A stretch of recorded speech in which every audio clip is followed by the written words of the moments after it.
Praise the lord. దేవుని నామానికి మహిమ కలుగును గాక. ఈ దినము మన ప్రభు అయిన దేవుని వాక్యం సెలవిస్తుంది. ప్రకటన గ్రంథము 2వ అధ్యాయము 26వ వచనం. అంతం వరకు నా క్రియలు జాగ్రత్తగా చేయువానికి జనుల మీద అధికారమును ఇచ్చేదను అని దేవుని వాక్యం సెలవిస్తుంది. మొదట మన దేవుడు మనతో మాట్లాడుచున్నాడు. అంతం వరకు నా క్రియలు జాగ్రత్తగా చేయువాని మీద సమస్త జనముల మీద అధికారము అట్టివానికి దయచేసిందని దేవుని వాక్యం సెలవిస్తుంది. అంతం వరకు నా క్రియలు అంటే మన ప్రభు అయిన యేసయ్య ఏదైతే మనకు బోధించి ఉన్నాడో, ఏదైతే మనకు చెప్పి ఉన్నాడో వాటిని పాటిస్తూ, అంటే మన తండ్రి చిత్తమును జరిగించుచు, ఆయన మార్గంలో నడుచుచు, ఆయనకి ఇష్టమైన వాటిని చేయొచ్చు. మరి ఇదేగాక మన ప్రభువు చెప్పినట్లుగా మరి సహనంతో, విశ్వాసంతో, ఓపికతో, ప్రేమతో, కరుణతో, వాత్సల్యముతో మన ప్రభువు జీవించమని చెప్పి ఉన్నాడు. మరి ఇదేగాక క్షమించే తత్వంతో, క్షమించే గుణంతో మన ప్రభువు మనల్ని జీవించమని చెప్పి ఉన్నాడు. అనేకులను, మనల్ని, ఇటు పాపులమైన మనల్ని క్షమించిన దేవుడు మన దేవుడు. మరి మన ప్రభు అయిన యేసయ్య మనకి ఎన్నో క్రియల్ని మనకు బోధించి ఉన్నాడు. ప్రేమతో, క్షమాపణ గుణంతో, శాంతితో, ఓపికతో, విశ్వాసంతో, సహనంతో జీవించమని చెప్పి ఉన్నాడు. మరి ఇవి కూడా మన ప్రభు అయిన యేసయ్య చెప్పుతున్న క్రియలు.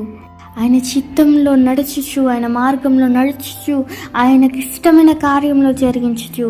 మరి ఇప్పటి వరకు మన ప్రభు యేసు చెప్పిన ఇవన్నీ గాక మరియు దేవుడు సెలవిస్తున్నాడు, ఆయన ప్రేమ తెలియని వారికి, అంటే నశించిపోతున్న వారికి ఆయన ప్రేమను ప్రకటిస్తూ, ఇది మన ప్రభు అయిన యేసుక్రీస్తు ప్రేమని ప్రకటిస్తూ, మన కొరకు ఇంతగా మన ప్రభు అయిన యేసే చేసి ఉన్నాడని, మరి ఇట్టి విధంగా మన యేసే ప్రేమ తెలియని వారికి వెళ్ళి సువార్తను ప్రకటించడం, ఎంతో నశించిపోతున్న వారికి మన ప్రభు అయిన యేసుక్రీస్తు సువార్తని ప్రకటించడమే.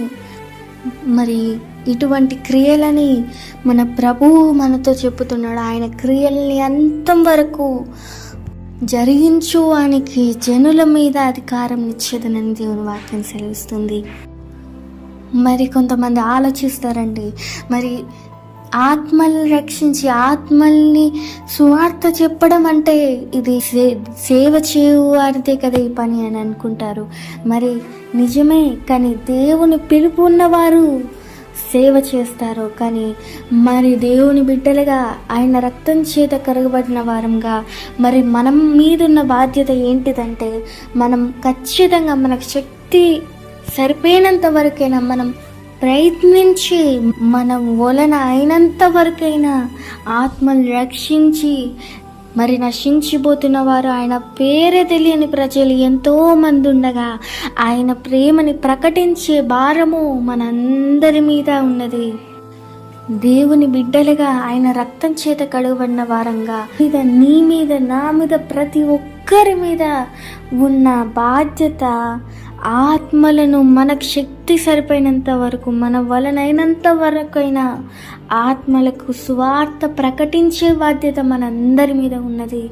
ఇటువంటి క్రియలు మన దేవుని క్రియలు. మన ప్రభు అయిన యేసే మనతో చెప్తున్న మాట, ఇటువంటి క్రియలను నమ్మకంగా అంతం వరకు జరిగించువానికి జనుల మీద అధికారం ఇచ్చేదనని దేవుని వాక్యం సెలవిస్తుంది.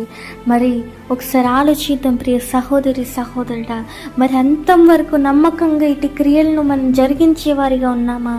మనం అసలు ఈ క్రియల్ని జరిగిస్తున్నామా అని ఒకసారి పరీక్షించుకున్నాం.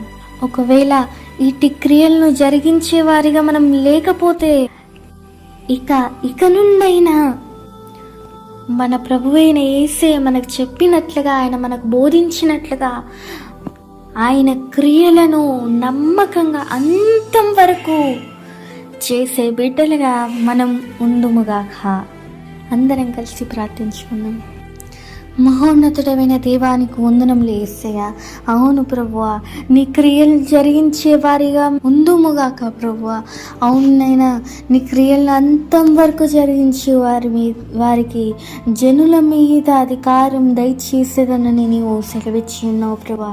అవునైనా మరి మేము కూడా ప్రభువా నీ క్రియల్ని మేము జరిగించే బిడ్డలుగా ఉందుముగాక ప్రభువా. మరి అదేగాక ప్రభువా, నువ్వు మాకు చెప్పినట్లుగా ప్రభువా, నువ్వు మాకు బోధించినట్లుగా సమస్త క్రియలను మేము నమ్మకంగా అంతం వరకు జరిగించినైనా అనేకులకు ప్రభువా నీ సువార్త ప్రకటించి కనీసము మా వలనైనంత వరకైనా ప్రభువా అనేక ఆత్మలను రక్షించే కృపను దయచేయమని నాయన నీవు ఈ దినమున మాతో మాట్లాడిన విధంకై వందనములు ప్రభువా. ఈ వాక్యం వింటున్న ప్రతి ఒక్క బిడ్డల్ని దీవించి ఆశీర్వదించి ప్రభువా, ఈ హోలీ స్పిరిట్ మినిస్ట్రీస్ని నిండారులుగా దీవించి అనేకులకు ఈ హోలీ స్పిరిట్ మినిస్ట్రీస్ ద్వారా సువార్త వెళ్ళినైనా ఈ మినిస్ట్రీస్ ద్వారా అనేకులు రక్షించబడటకు కృపను దయచేయమని తండ్రి నజరేయుడైన యేసుక్రీస్తు నామములో ఈ ప్రార్థన అంతటా వేడుకొంచున్నాం పరమ తండ్రి. ఆమేన్, ఆమేన్, ఆమేన్.